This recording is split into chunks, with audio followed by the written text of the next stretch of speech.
CCS university regular और private वालों की स्कीम आ चुकी है। अभी कुछ भाई ये बोलेंगे कि भाई फर्स्ट ईयर के तो अभी कॉलेज अलॉटमेंट भी नहीं हुए हैं, स्कीम कैसे आ गई।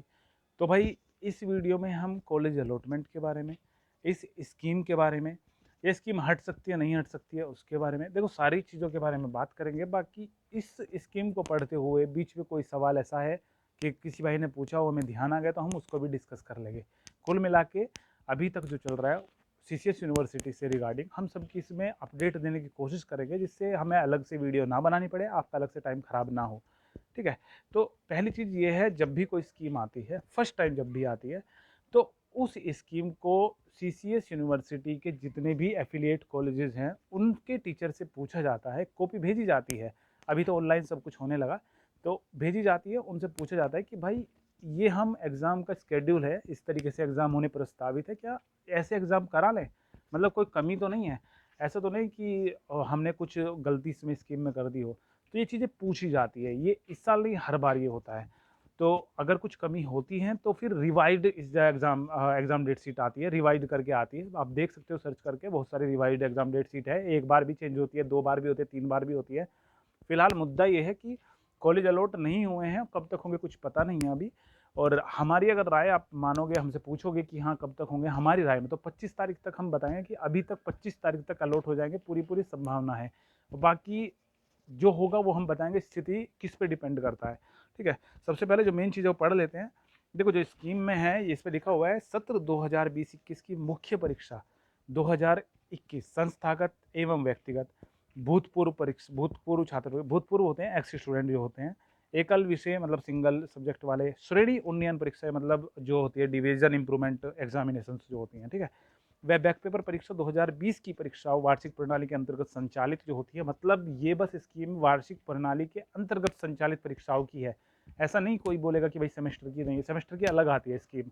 ये बस वार्षिक है, जिनका ईयर वाइज होता है, जैसे बीए हो गया आपका ईयर वाइज होती है, BA first year second year third year, उनके लिए है कि परीक्षा के कार्यक्रम के संबंध में आपको अवगत कराना है कि विश्वविद्यालय की मुख्य परीक्षा 2021 व बैक पेपर परीक्षा 2020 की परीक्षाएं दिनांक 10 अप्रैल से प्रारंभ कराई जानी प्रस्तावित है। 10 अप्रैल से प्रारंभ कराई जानी प्रस्तावित है। उक्त परीक्षा से संबंधित परीक्षा कार्यक्रम की प्रति विश्वविद्यालय की वेबसाइट ccs.university.ac.in पर आपको इस अनुरोध के साथ उपलब्ध कराई जा रही है कि आप उक्त परीक्षा कार्यक्रम से अपने महाविद्यालय संस्थान के समस्त संबंधित परीक्षार्थियों को व्यापक स्तर पर अवगत कराया जाना सुनिश्चित करें। ठीक है। जो कॉलेज में परीक्षार्थी हैं उनको इस संबंध में बताया जाना सुनिश्चित करें, बताएं उन्हें कि भाई 10 तारीख से आपकी परीक्षाएं हैं, जो भी एग्जाम फॉर्म वगैरह जमा करने आ रहे हैं सबको सूचित कर दें। मतलब एक इनका मतलब है कि एक नोटिस बोर्ड पे नोटिस लगा दे कि भाई इस तरीके से आपकी एग्जाम होने प्रस्तावित है, आपको सुनिश्चित कर लें कि भाई उन्हें पता चल गया है, क्योंकि बहुत से बच्चे रूरल एरिया से आते हैं जिनके पास इंटरनेट वगैरह नहीं है, उन्हें पता नहीं पड़ पाती है, तो नोटिस वगैरह देख के एक दूसरे को बता दे। तथा उक्त परीक्षा कार्यक्रम में यदि कोई आवश्यक संशोधन हो, अगर कोई कमी हो, संशोधन हो, मतलब एडिट करना अनिवार्य हो, तो परीक्षा विभाग को तत्काल अवगत कराने का कष्ट करें, जिससे परीक्षा कार्यक्रम में आवश्यक संशोधन कर संशोधित परीक्षा कार्यक्रम विश्वविद्यालय की वेबसाइट पर उपलब्ध कराया जा सके। उक्त परीक्षा कार्यक्रम में वस्तुनिष्ठ परीक्षा की समय अवधि 2 घंटे रहेगी। ठीक है। देखो एक सवाल और है जो हमसे बहुत ज़्यादा पूछा जा रहा है। देखो फाइनल ईयर वाले जो हैं उनका डेस्क्रिप्टिव होगा या फिर ऑब्जेक्टिव उनका होगा। ऑब्जेक्टिव से मतलब है, एक ऑब्जेक्टिव होता है जैसे कि एक सवाल आया उसके 4 ऑप्शन आए, टिक मार्क जो होते हैं कि एक सवाल सही होता है, तो ऐसा होगा, या फिर थ्योरी होगी उनकी, मतलब सवाल आया उसका आंसर लिखना है, लघु अति लघु ये सब कुछ। तो भाई हमने हिंदुस्तान अखबार पढ़ा है आज सुबह का, उसमें लिखा हुआ है कि भाई जैसे होते आए हैं एग्ज़ाम वैसे ही होंगे, कोई परीक्षा पैटर्न में चेंजेस नहीं है। अफवाह अगर कहीं पे किसी न्यूज़पेपर की कोई अफवाह है तो वो गलत है। ठीक है। तो अगर आप फाइनल ईयर में हो, प्राइवेट हो चाहे रेगुलर, फाइनल ईयर में हो तो आपके होंगे ऑब्जेक्टिव। ऑब्जेक्टिव से मतलब है एक सवाल और 4 उनके ऑप्शन। ठीक है। तो इस तरीके से होने मतलब प्रस्तावित हैं। अभी ये दिखा रखी है स्कीम, स्कीम को आप देख लें, इसमें लिखा है annual scheme for regular and private exam. तो अभी इतना श्योर हैं कि भाई 10 तारीख से आपके एग्ज़ाम होने प्रस्तावित है। अभी बात करते हैं हम कि भाई जो टू बी अलॉटेड वाला सिस्टम है कि जहाँ पे अलॉट नहीं हो रहा है, इस पर हमने एक वीडियो अलग से डाल दी थी जिसमें हमने टोटल क्लियर करके बताया था कि क्या चीज़ है, क्या मैटर है, किस तरीके से आपको क्या करना है। देखो प्रेफरेंस 1, प्रेफरेंस 2, प्रेफरेंस 3 के ऊपर लिख रहा है कॉलेज नेम, जिसमें लिखा हुआ to be allotted. To be allotted मतलब अलॉट किया जाना है, ये अलॉट करेगी यूनिवर्सिटी। आपने 3 कॉलेज छांट दिए, 3 कॉलेज में से एक कॉलेज यूनिवर्सिटी छांट के आपको देगी। प्रेफरेंस 1 आपने दिया है कि हाँ मेरी सबसे पहले नंबर की प्रेफरेंस ये है, मुझे अच्छा ये कॉलेज लग रहा है, इसे मुझे जाना है। दूसरे नंबर की प्रेफरेंस अगर वो ना मिले तो ये, और दूसरा ना मिले तो फिर मेरी तीसरे नंबर की प्रेफरेंस ये है।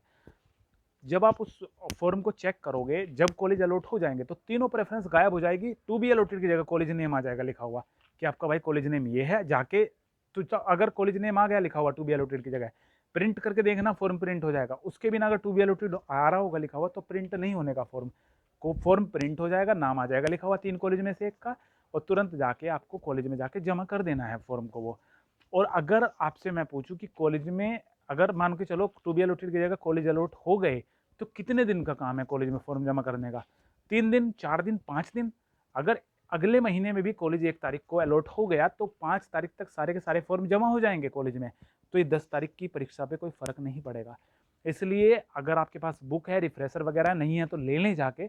कोई भी डाउट है कि भाई हमारा, मान के चलो किसी को ही डाउट है कि भाई हमारा इंग्लिश का रिफ्रेशर नहीं मिल रहा है, बुक सेंटर पे जाके आप पता करो, ठीक है? वहाँ से आपको पता चलेगा कि आपका रिफ्रेशर नहीं है, कैसे मिलेगा, कैसे नहीं मिलेगा। बाकी कोई से नहीं बताने का, किसी यूट्यूब चैनल पे कहीं पे भी कोई नहीं बताने का, ठीक है, कि किस तरीके से मिलेगा। बाकी हमारे टेलीग्राम ग्रुप है, वहाँ जाके आप किसी भाई से पूछ सकते हो अगर किसी के पास हो तो, और कोई आसपास का हो तो जाके मतलब कर सकते हो आप, मतलब ले सकते हो वहाँ से, लेकिन पुराने अगर किसी के पास हो तो।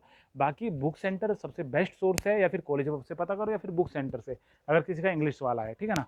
तो और ऑब्जेक्टिव का भी वहीं से हम बता रहे थे, लेकिन अभी क्लियर हो गया है हिंदुस्तान में जैसे आया था कि भाई ऑब्जेक्टिव वाला मैटर होगा जो फाइनल ईयर वालों के हैं, ये चीज़ है, ठीक है?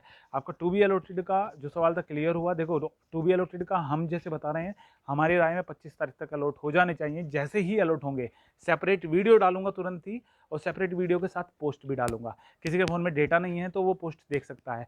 टेलीग्राम ग्रुप पे आ जाओ, टेलीग्राम ग्रुप पे आपका कोई सवाल हो तो पूछ लेना, कुछ भाई हैं वो रिप्लाई कर देते हैं, हमें तो ज़रूरत भी नहीं पड़ती क्योंकि हम अपने काम में बिजी रहते हैं, लेकिन कोशिश करते हैं हम भी, अगर किसी का रिप्लाई नहीं हुआ है और बार बार कोई पूछ रहा है, कुछ चीज़ परेशान है, तो हम भी खुद भी उसका रिप्लाई कर देते हैं। लेकिन कुछ भाई है जो हमारा टाइम नंबर ही नहीं आने देते, रिप्लाई कर देते हैं। यार अच्छी बात है एक दूसरे की हेल्प करना। और मान के चलो आप नहीं ज्वाइन करते ग्रुप को, या फिर आपके फ़ोन में स्पेस नहीं है, टेलीग्राम ग्रुप पे हमें मतलब फॉलो कर लेना, या वहाँ पे जो स्टोरी आती है वो देखते रहना, क्योंकि जब भी कोई छोटी छोटी अपडेट आती है हम तुरंत उसे डाल देते हैं वहाँ पे, ठीक है ना, अपने इंस्टाग्राम पे। तो इसमें एक चीज़ और मुझे बतानी थी, एक डाउट और रहेगा आपका। हाँ, ये डाउट है, मान के चलो फाउंडेशन कोर्स है भारतीय संस्कृति एवं राष्ट्रीय गौरव। अब A009 कोड है, मान के चलो आपका ये प्राइवेट वालों का भी है, ये रेगुलर वालों का भी है। तो अगर कोई ऐसा सवाल है तो जिसमें डाउट होगा, तो देखो उसमें लिखा हुआ है for regular and x student, x के लिए और रेगुलर वालों के लिए ही है ये। अगर कुछ नहीं लिखा हुआ रहता तो फिर दोनों के लिए होता, लेकिन इसमें लिखा हुआ है एक्स वालों के लिए और रेगुलर वालों के लिए। इसका मतलब इसमें प्राइवेट का अलग है, तो प्राइवेट वालों के लिए ये यही पेपर 3 बजे से होगा। तो इसमें लिख रहा है 009 फाउंडेशन कोर्स भारतीय संस्कृति एवं राष्ट्रीय गौरव, ये फॉर प्राइवेट स्टूडेंट्स ओनली, बस प्राइवेट स्टूडेंट के लिए होगा। तो अपना जब कोई कोड चेक करो, इसमें अपना कोड चेक कर लेना। कोड चेक करो, आपने देखा B157, तो अगर B157 है, इसमें कुछ नहीं लिख रहा रेगुलर प्राइवेट, तो ये दोनों का होगा, ठीक है? इस तरीके से आप देख लेना। बाकी किसी को कोई भी डाउट हो कमेंट करना, कोशिश करेंगे जितना जल्दी हो सके उस चीज़ को रिप्लाई करने की। और बस यही अपडेट थी भाई।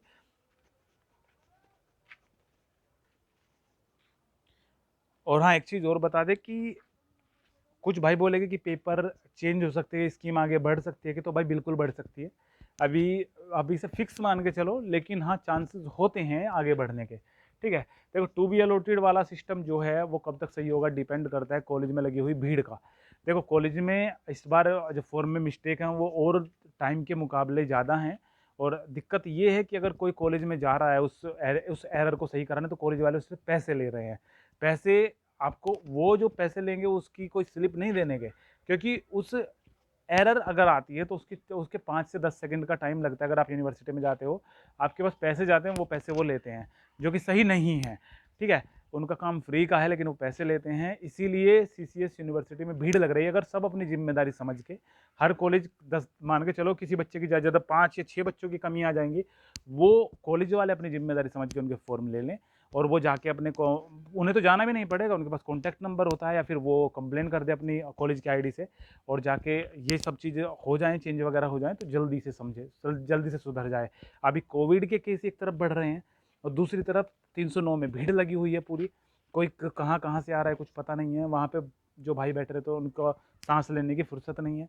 अभी उसमें सेकंड या थर्ड ईयर के वालों के तो हैं ही जो फ़ोन में गलती गड़बड़ है, फर्स्ट ईयर वाले भी हैं उनमें, जिनका टू बी अलॉटेड आ रहा है। मान के चलो किसी ने कुछ गलत डाल दिया है, कुछ नाम गलत हो गया, या जो सब्जेक्ट गलत हो गया, जो भी चीज़ें, ठीक है ना, तो वो भी हैं जिन्होंने फीस वगैरह जमा कर दी, तो वो करवाएंगे सही वहाँ पे जाके, तो फर्स्ट ईयर वाले भी हैं। तो जब वहाँ पे सब कुछ नॉर्मल हो जाएगा, उसके बाद सब कुछ जब कंट्रोल हो जाएगा, वहाँ पे भीड़ वगैरह कम हो जाएगी, तब जाके आपको कॉलेज अलॉट हो जाएगा। और कॉलेज अलॉट होने के बाद 2 से 3 दिन के अंदर अंदर आप सभी जाके जमा कर दोगे। 5 दिन का मैक्सिमम टाइम है कि मतलब 5 दिन, वैसे 7 दिन मिलेंगे आराम से आप जमा करने के जब अलॉट हो जाएगा, लेकिन मान के चलो 5 दिन का भी आपको टाइम मिला, तो 5 दिन में सारे फॉर्म हो जाएंगे, एक भी फॉर्म नहीं बचेगा, ठीक है ना। तो ऐसा ही है भाई, अभी का जो हालात हैं वो यही हैं। और अलॉटमेंट का शायद 25 तारीख तक हो जाएगा, जैसे ही कुछ पता चला अलग से सेपरेट वीडियो तुरंत डाल दी जाएगी, टेंशन मत लेना आप, ठीक है। तो चलो सही है, बस यही अपडेट थी। बाकी स्कीम वगैरह जिसकी है उसे डाउनलोड कर ले, कहीं पे कोई अगर कोड नहीं मिलता है तो नीचे कमेंट करना, और टेलीग्राम ग्रुप ज्वाइन कर लेना, क्योंकि वहाँ पे आपको जल्दी से रिप्लाई मिल जाएगा जहाँ तक हमें उम्मीद है, ठीक है।